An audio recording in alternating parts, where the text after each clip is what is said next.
You ask Tiger to calculate. This deals with linear inequalities with one unknown.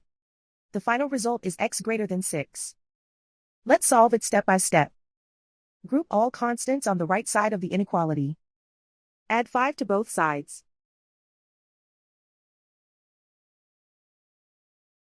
Simplify the arithmetic.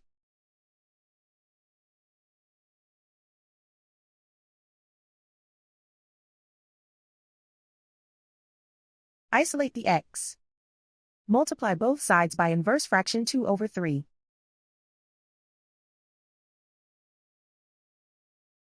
Group like terms.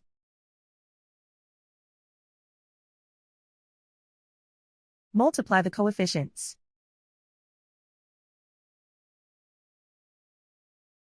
Simplify the fraction.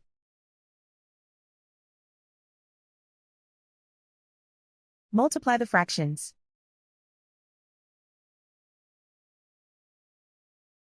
Simplify the arithmetic.